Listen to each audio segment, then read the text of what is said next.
you might regret even listening to this. I know that sounds dramatic, but if there's one thing I've learned, it's that some stories aren't meant to be told. Some things, no matter how curious or nostalgic they seem, are buried for a reason. And yet here I am, breaking the silence, dragging this thing back into the light, and maybe dooming myself in the process. I used to think SpongeBob was untouchable. Pure, silly, harmless. The yellow sponge that made us laugh after school, the goofy songs, the ridiculous faces. It was the kind of show parents never worried about. Nickelodeon's golden child. It's the kind of cartoon you could quote endlessly and never feel weird about it. That's what I thought. That's what I wanted to keep believing. But nostalgia is a dangerous drug. It makes you reach back for comfort, for the innocence of what used to be. And sometimes, if you're not careful, it makes you reach too far into things you were never supposed to touch. I made that mistake. The episode I found it wasn't just creepy or off-putting. It wasn't a funny glitch or a piece of fan-made garbage. It was something darker. Something intentional. A message wrapped inside a cartoon, like poison hidden in candy. And the worst part is, I can't stop seeing it. Even now, even as I'm talking about it, I hear bits of the audio playing in my head, like static on a broken radio. I know you're probably rolling your eyes already. Another lost episode story? Another fake creepypasta? I used to laugh at those too. But this isn't fiction. I wish to God it was. Do you want proof? Think about how many SpongeBob episodes you've actually watched from beginning to end. Now think about how many you remember. Okay, the jokes, the faces, the songs, they blur together, don't they? That's what makes it so easy for something wrong to slip in unnoticed. You'd never know if you saw something that wasn't supposed to be there. And maybe you already have. This episode, though, it was different. I shouldn't even call it an episode, really. It was more like a wounded, ugly, festering cut in the middle of the SpongeBob universe. Something Nickelodeon tried to stitch shut, but the scar never healed. They buried it, locked it away, maybe even burned the masters. But like every secret, it found a way back. Secrets always do. I stumbled across it by accident, or maybe by design, I don't know anymore. But when I pressed play, it felt like opening a door I was never supposed to find. And when the door opened, it didn't just stay on the screen. It followed me out. I can't tell you everything yet, not all at once. If I dump it on you now, you'll tune it out as just another internet myth. But I need you to understand this wasn't just a cartoon. It was a warning, and maybe a curse. I'm not safe for sharing this, that much I'm sure of. But if I keep it to myself, it'll rot inside me until it eats me alive. So I'm giving it to you, piece by piece. Maybe, if enough people know, the weight won't crush me alone. Just don't make the same mistake I did. Don't go looking for it. If you hear whispers about a SpongeBob episode that was never meant to air, let them stay whispers. Don't try to see it for yourself, because once you do, you'll never see that yellow sponge the same way again. Let me explain how I found it. We've all wished we could see that one lost episode. You know, the feeling, the kind of itch in the back of your brain when you remember a half-forgotten scene, or a joke you're sure you once saw, but no one else remembers? You start to wonder if it was cut, or maybe you dreamed it. Or maybe you caught a glimpse of something that wasn't supposed to exist. That's where this began for me. With nostalgia and with curiosity. When I was a kid, SpongeBob wasn't just a cartoon, it was part of my life. I can still picture myself sitting cross-legged in front of the old boxy TV, the glow of Nickelodeon filling the room while my parents argued in the kitchen. SpongeBob was my escape hatch, my friend in the noise. I'd laugh at his stupid laugh, sing along with the theme song, and for a half hour at a time, it felt like the world was safe. It's strange, isn't it? How the things that once protected us can become the very things that hurt us later. As an adult, I found myself chasing that feeling. Whenever life got too heavy, work stress, family drama, late-night loneliness, I'd go back to those cartoons. I'd put on reruns, grainy uploads on YouTube, or even old DVDs I bought secondhand. It wasn't just entertainment, it was medicine. Nostalgia always is. And I wasn't alone. The internet is full of people like me, people clinging to the shows of their childhood, dissecting them, cataloging them, obsessing over details. There's a whole world online, tucked away in obscure forums and Discord servers, where lost media is the holy grail. People hunt for banned commercials, forgotten pilots, scrapped animations. It's a treasure hunt for memories we were never supposed to keep. I dipped into that world slowly at first, lurking, reading, watching others dig up weird relics from the 90s and early 2000s. It was harmless, or at least it felt harmless. The thrill was addictive. The thought that somewhere out there was a piece of childhood hidden away. It's waiting for me to uncover it. But there are reasons some episodes never surface. That's what I didn't understand then. That's what none of us want to believe. We tell ourselves it's censorship, or legal battles, or poor ratings. We want to believe the lost pieces are just forgotten treasures, but sometimes they're not forgotten, they're erased. And if something's been erased, it's usually for a reason. I didn't see it that way back then. All I knew was that I wanted more. More nostalgia, more secrets, more proof that the shows I loved as a kid held mysteries just beneath the surface. I wanted to feel like an explorer again, like I was uncovering something hidden, forbidden. That's how I found myself scrolling through one of those late-night forums. It's a kind that feels like stepping into a basement you weren't supposed to know about. Dark backgrounds, usernames that look like broken code, threads buried under years of dust. It wasn't Reddit. It wasn't 4chan. It was something older, stranger, like a fossil of the early internet, preserved for the few who hadn't moved on. People there traded files like other people trade baseball cards, VHS rips, uncut pilots, commercials banned after one airing. Half the links were dead. The other half were filled with viruses or junk. But every now and then, something real would slip through. That was the draw you never knew when you'd strike gold. And me, I was hooked. I wanted to be the one who found the next big piece of lost media. I wanted bragging rights, wanted to feel important, like my childhood obsession had finally paid off. That's when I saw it. Just a single post buried halfway down a thread with only 2 replies. No title, just a file name. SBSP-Lost, cut 1999.avs. The description was short, vague, like the person didn't want to draw attention. Pre-air cut, pulled from archive. Don't recommend. At first I laughed. It looked like a hoax. Docked. Some troll trying to stir up hype. But something about the phrasing got under my skin. Don't recommend. Not fake. Not fan edit. Just a warning. And then I saw the replies. One said, I watched 10 minutes. Deleted everything. Not worth it. The other said, he's not kidding. Don't click play. That should have been enough for me. 2 strangers waving red flags, practically begging me to leave it alone. But curiosity doesn't work that way. Once you've seen the possibility, it sticks. You start wondering, what if it's real? What if I'm the one who uncovers it? I should have logged off. I should have shut my laptop and gone to bed. But instead, I hovered over the link. My heart was pounding like I was about to commit a crime. And in a way, maybe I was, 'cause in that moment, I didn't care about warnings. I didn't care about consequences. I just cared about the thrill, the hunt, the chance to see something no one else had seen. So I clicked. The download link was dead, of course. They almost always are. I stared at the 400 for not found page like a gambler watching the slot machine stop just short of a jackpot. I should have taken that as the end of it. But once curiosity digs its claws into you, it doesn't let go. I scrolled through the thread again, searching for any hint of where the file might have gone.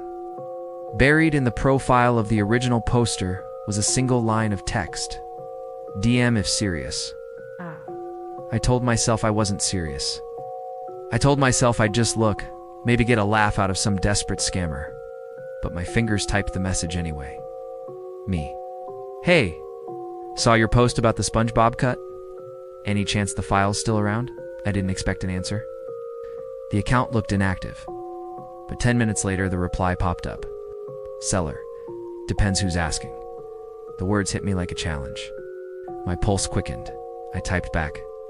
Me. Just a fan of lost media. Curious. That's all. Curiosity is what gets people hurt. I stared at the screen. It was the kind of thing you'd expect from a cheap horror script, right? But instead of rolling my eyes, I felt a prick of unease.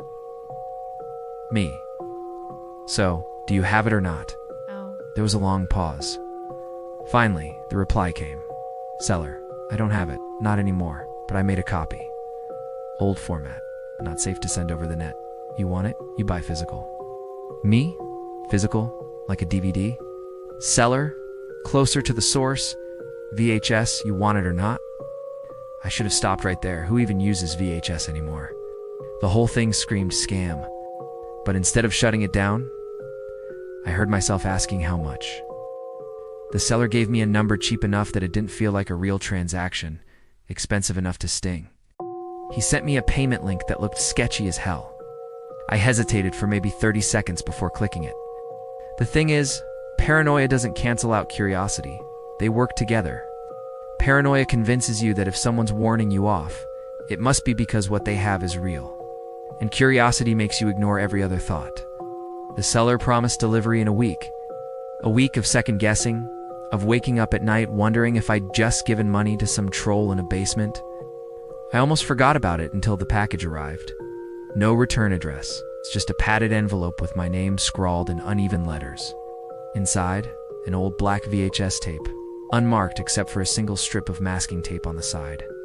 Written in permanent marker, barely legible, SBSP cut. I didn't even own a VCR anymore. Who does? But part of me had anticipated this, so I'd picked one up at a thrift store months earlier, thinking I might use it for old cartoons or movies. It was sitting in my closet, still smelling faintly of dust and mildew. As I held the tape, I swear I felt something heavier than plastic in my hands, like the weight wasn't physical, but something else. History, secrets, warnings. Before I even thought about plugging it in, I messaged the seller again. Me got the tape. Anything I should know before I play it? Seller? Yeah. Don't. I blinked at the screen, unsure if he was joking. Me? Come on. You went through all this trouble to send it? What's on it, seller? Something you can't unsee. That's the only warning you get. You play it or don't. But once you watch it, it's yours. I read that line over and over. Once you watch it, it's yours. What the hell did that even mean? I tried asking more questions, but the account was gone, deleted, like it had never existed. That's when the paranoia really set in. Who was this guy? An ex-employee from Nickelodeon? Some obsessed fan who got access to things he shouldn't? Or just a scammer who knew how to put on a good act? I set the tape down on my desk and stared at it for what felt like hours. Every part of me screamed not to do it. But there it sat, radiating temptation. It wasn't just a tape, it was a dare. And I've never been good at ignoring a dare. Finally, after pacing the room, after convincing myself this was just another dumb hoax, I plugged in the thrift store VCR. The machine wheezed to life with a mechanical groan. My TV flickered blue. I slid the tape into the slot. The gear swallowed it with a soft click. My thumb hovered over the remote, my heartbeat hammering like a countdown clock. Then, before I could stop myself, I pressed play. The tape hissed before the picture even appeared. A jagged hum of static filled the room, a sound I hadn't heard in years, and it crawled under my skin like nails on glass. The first image finally faded in Nickelodeon's familiar orange splat logo, but the color was wrong. Too dark, almost burnt. The splat wasn't cheerful orange, but a muddy, blood-red smear. I should have stopped there. I should have hit eject, laughed it off as some bootleg gone bad. But curiosity pinned me in place. The SpongeBob theme began, and at first it was normal. The pirate's voice boomed. "Are you ready, kids?" But it didn't sound like the voice I remembered. It was slower, warped, dragging, as though the tape itself were tired of playing it. And when the kids responded, I Captain? Their voices cracked like broken speakers, echoing too long in the background. Then SpongeBob's laugh. That laugh. Only this time, it wasn't high-pitched and goofy. It was slowed down, almost guttural, with an undercurrent of something like crying hidden beneath it. Just listening to it. The episode title card appeared next. Normally, it would be bright, cheery, with playful music. This one was darker, muted, as if the colors had been drained. The title read simply, Squidward's Lesson. The font was the same, but it flickered faintly like it wasn't fully there. At first I thought, okay, maybe this is some forgotten early draft, some unpolished cut that never made it to air. Bootlegs sometimes look off, animations can get corrupted. but something about it gnawed at me. The opening scene was SpongeBob's pineapple house, familiar, safe. Except the background was wrong. The sea was murky, not the light blue I knew, and the house looked older, worn down, as if it had been abandoned for years. SpongeBob appeared, but his eyes didn't shine. They were flat, dull, almost gray. He walked stiffly, his arms moving too slowly, like each frame was dragging. I kept telling myself it was just bad quality, but deep down I knew better. He knocked on Squidward's door. The sound was unnaturally loud, 3 dull thuds that rattled like bones knocking together. Squidward opened the door, and immediately I knew something was off. His face wasn't expressive. His eyes sagged, didn't even blink. "Go away," Squidward said. But the voice didn't match. It was deeper, more human, like an unfiltered recording of someone struggling to sound like Squidward. I felt my stomach twist. SpongeBob didn't leave, just stood there. Seconds ticked by, too many seconds. No music, no laugh track, no sound but the faint hiss of the tape. He stood, staring at Squidward, unblinking, his mouth curved into a smile. But it didn't feel goofy. It felt hungry. I gripped the remote, ready to turn it off, but something made me keep watching. Maybe it was morbid fascination. Maybe it was the way the silence pulled me in. Then, out of nowhere, the familiar ukulele music kicked in. Bright, cheerful, clashing violently with the visuals. SpongeBob chirped, "Let's play Squidward." The voice was normal again, perfectly normal, but it didn't match the scene at all. Squidward muttered something under his breath. It sounded like gibberish at first, muffled, distorted. I leaned closer. It wasn't gibberish, it was words, backwards. I couldn't make them out, but the cadence was wrong, like someone chanting in reverse. The episode moved on, but everything about it was off. The colors flickered, the timing dragged. Background characters appeared, but their faces were blurred, melted shapes. Krusty Krab was dark inside, with no customers, only shadows moving in corners where no one should be. Still, I kept watching. I told myself it was harmless, that it was just some badly made fan edit. But the longer it went, the harder it became to believe that. Because little by little, the distortions stopped feeling accidental. They felt intentional. Like someone wanted me to see these things. Like someone wanted to twist SpongeBob into something unrecognizable, something rotten. There was a moment, a small one, that nearly broke me. SpongeBob was at the grill, flipping patties. Simple, harmless. But when he turned to face the camera, his eyes weren't dull anymore. They were wide, too wide, and they locked on me. Not on Squidward, not on anyone else in the scene. Me. And for a fraction of a second, his smile stretched unnaturally far, the edges of his mouth splitting like paper tearing. Then it snapped back to normal. Ukulele music resumed. But my hands were shaking. I whispered to myself, "It's just a cartoon. It's just a cartoon." Except it wasn't. Not anymore. The episode had no jokes, no punchlines, no cutaway gags. Just long, drawn-out silences, distorted voices, colors that didn't belong. Every so often, SpongeBob would laugh, but the laugh would glitch, slowing, echoing, cracking as if the tape itself was rejecting it. And through it all, I couldn't shake the feeling that the show wasn't entertaining me. It was watching me. It was testing how long I'd stay. I should have stopped there, should have turned it off, snapped the tape in half, and burned it. But I didn't, because something was building. I could feel it. Like a storm just off-screen waiting to break. And what came next still makes me sick to remember. The deeper I sank into the episode, the more it stopped feeling like animation and started feeling like something else entirely.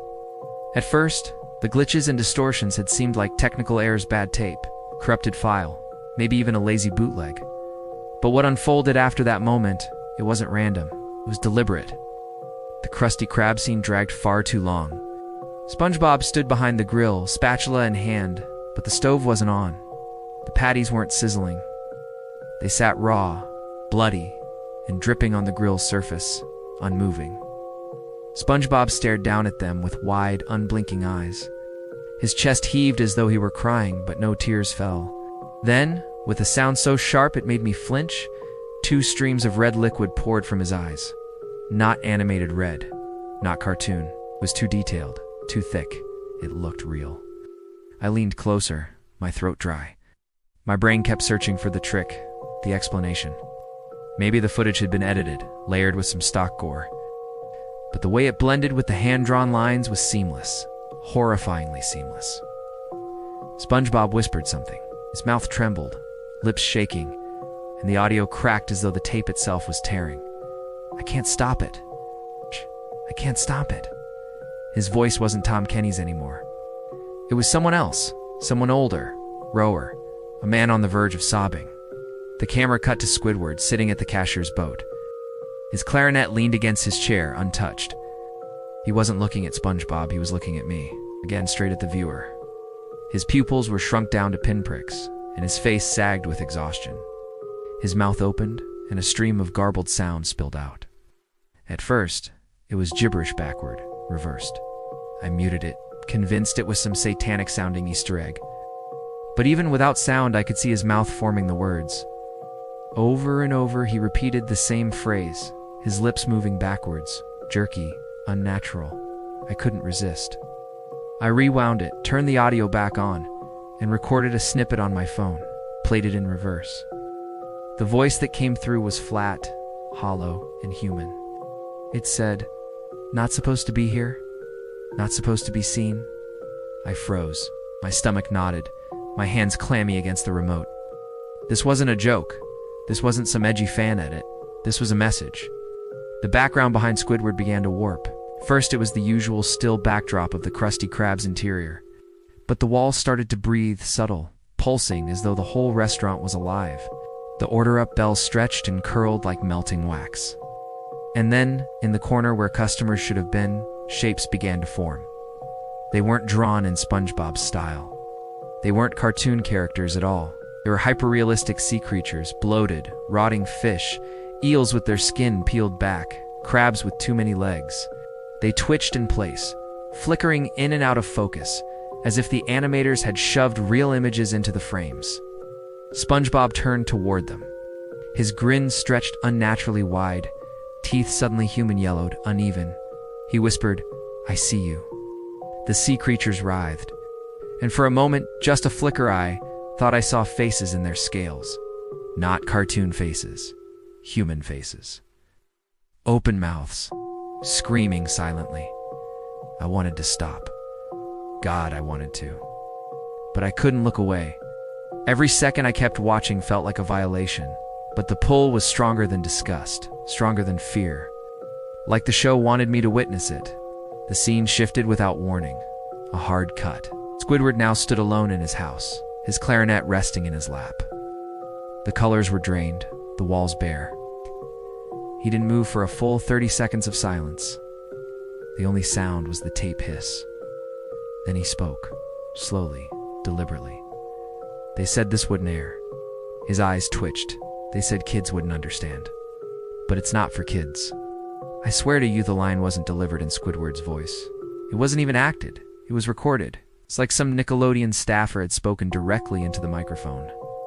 The camera zoomed unnaturally close to Squidward's face, grainy, jittering, skin cracked, texture showing detail no SpongeBob frame ever should. Wrinkles, pores, veins bulging around the eyes. He blinked, and when his eyes reopened, they weren't cartoon anymore. They were photographic. Two real human eyes shoved into an animated head. I gagged, hand over my mouth. The realism didn't match, didn't belong, but it was there, staring back at me. Then came the laugh, not SpongeBob's laugh, not Squidward's. Bitter chuckle. Something else, something layered. It started as SpongeBob's goofy cackle, slowed, distorted, then underneath, a man's laughter deep, guttural, broken. And under that, faint but unmistakable, the sound of a child crying. The screen flickered black. I thought the tape had ended. I almost sighed with relief, but no, the black screen wasn't empty. White text appeared, shaky as though scratched onto the film itself. This wasn't animation. It was a message. My heart pounded in my chest. I felt sick. The episode resumed, but it wasn't SpongeBob's world anymore. The camera panned over the ocean floor, not cartoon ocean, real ocean footage. Murky water, coral reefs, fish darting in and out of frame, except the fish weren't moving naturally. Their motions were jittered, looped like corrupted video. And then, out of the murk, something massive shifted. A shape, too big to fit on the screen, glided past the lens. Okay, only a fraction of it was visible, pale, ridged, covered in eyes. Each eye blinked independently, out of sync. The screen cut again, hard. Back to SpongeBob. His face filled the frame closer than ever, his pores, his teeth, his two wide eyes. The crying hadn't stopped. Tears of blood streamed down his cheeks, pooling beneath his chin.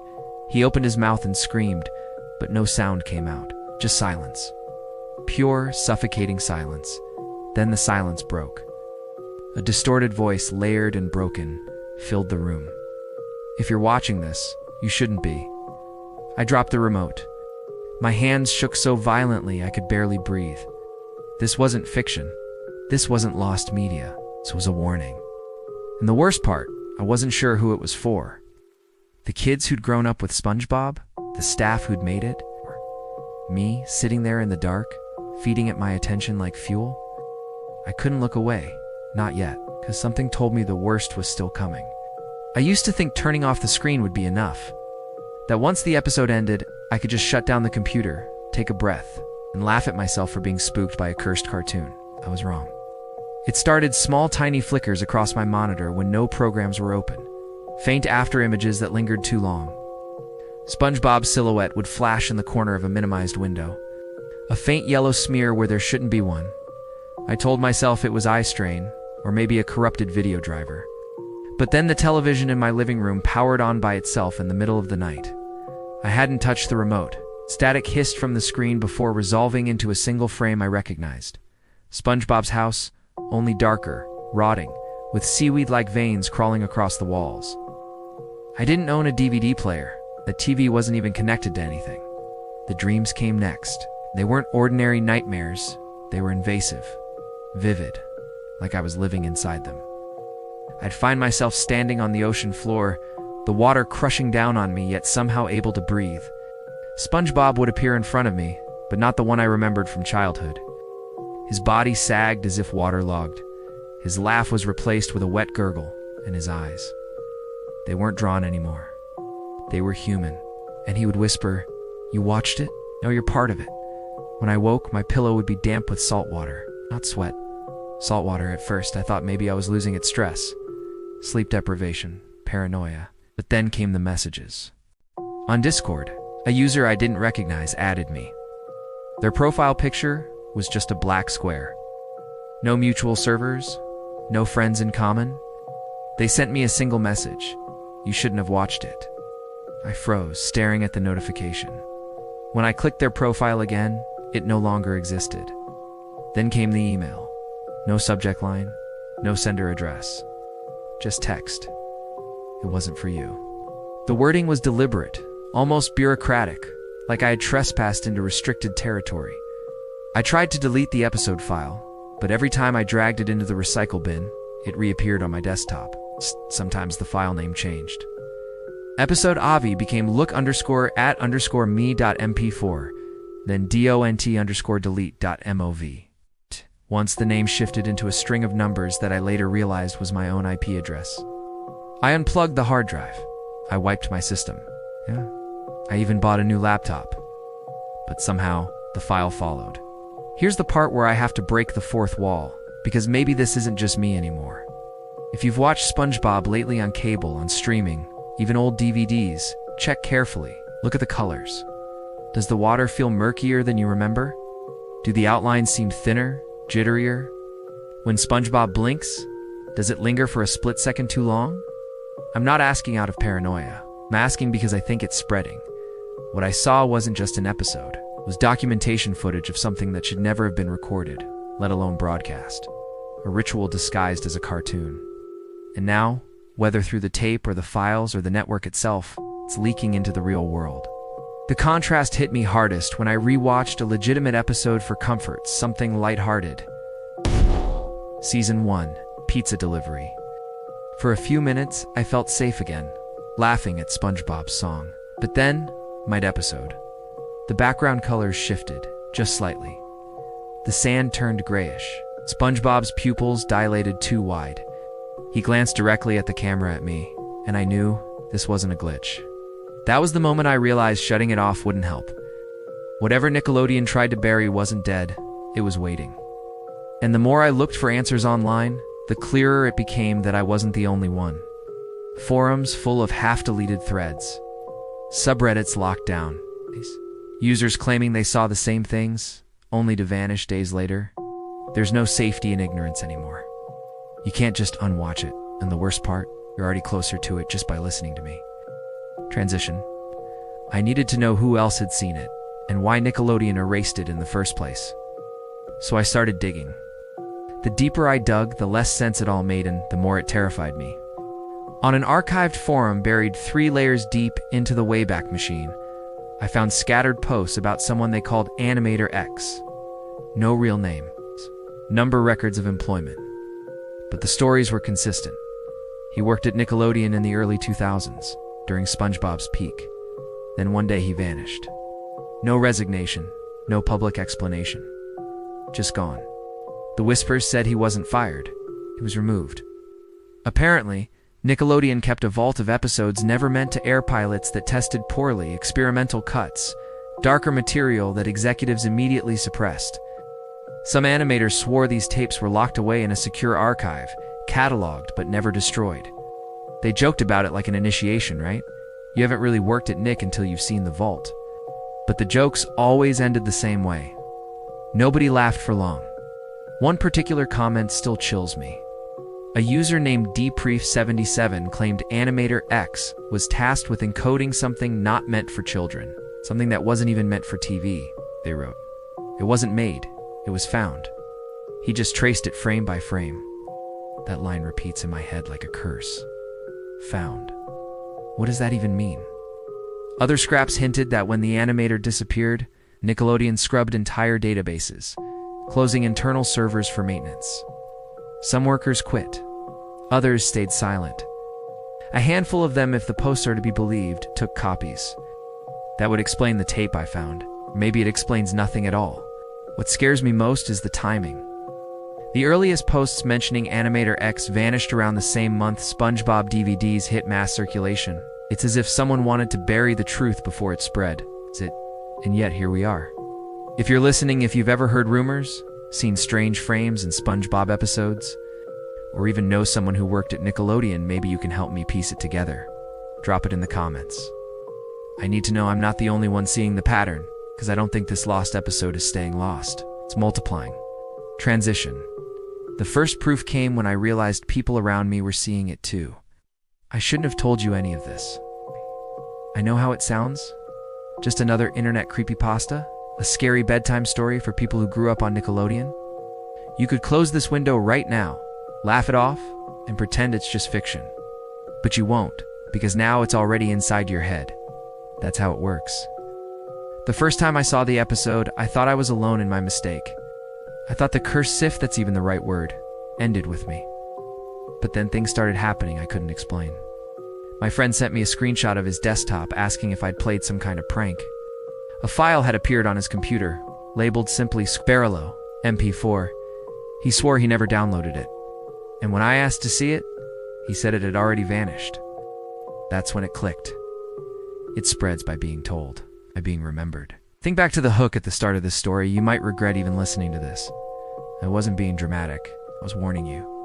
By hearing me describe it, by letting your curiosity keep you here, you've already taken the first step. The tape doesn't need to be mailed or traded on shady forums anymore. Now it lives in description, in retelling, in the cracks between memory and paranoia. Check your files.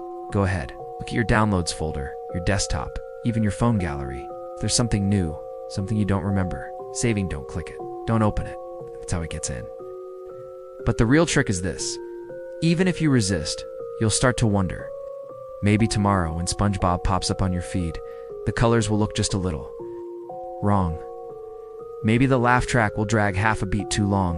You'll tell yourself it's nothing, that you're imagining it. That's how it hooks you. Because the moment you question whether you've seen it, it's already found you.